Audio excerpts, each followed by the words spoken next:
For the gentleman who asked about the steering plate, you can see there's a little bit there,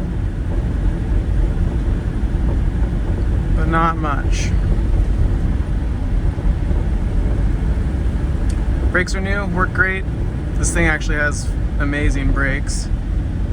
Acceleration, I think, is actually pretty sprightly, especially for its age in the old diesel engine. When I had it in Colorado, went to a diesel mechanic there, and the mechanic was a old school master tech, and he went through the whole mechanical fuel injection and got everything sort of tweaked just right, and adjusted the transmission shifting points a little bit too. So I think it's really dialed in right now. You can make it shift real soft if you keep the throttle low, and of course if you put your foot into it, it shifts pretty aggressively. It cruises, actually this will be the most boring video, but I think we can get over here to the freeway. Cruises 65, 70, 75, no problem, all day long.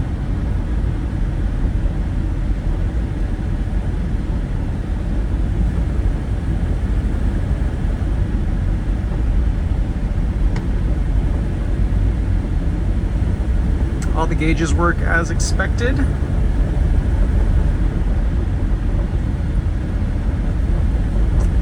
I do tend to fill it up before it gets below about a quarter.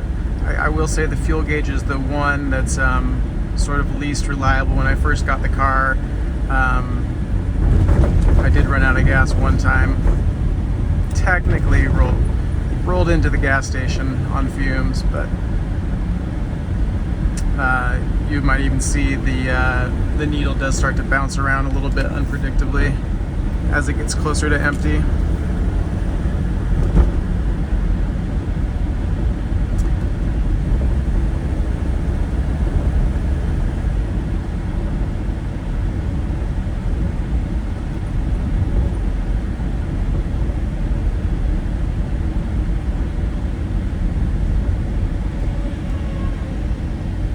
AC works fantastic.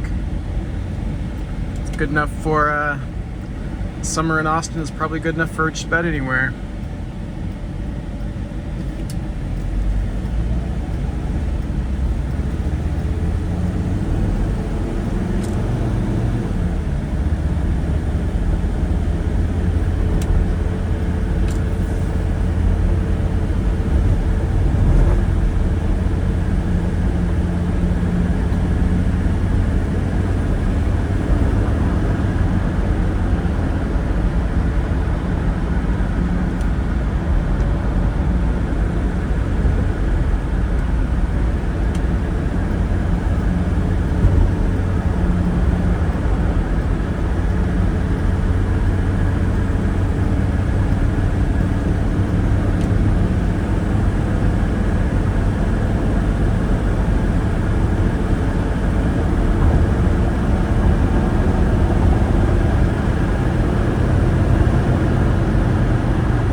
Speedometer reads a little bit low if you check it against GPS. I've found that 70 miles an hour on the speedometer here is really closer to 75 actual speed.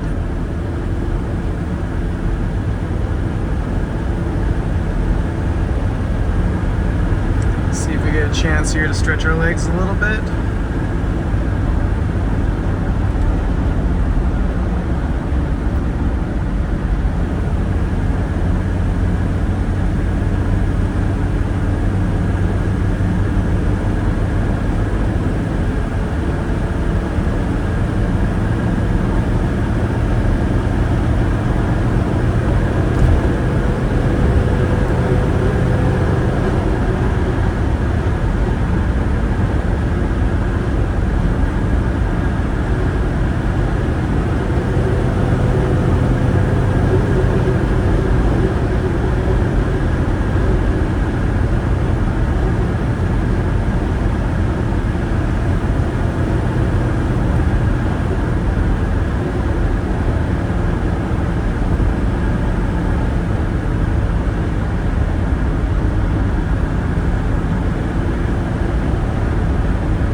70 miles an hour, great cruising speed, really closer to 75 like I said.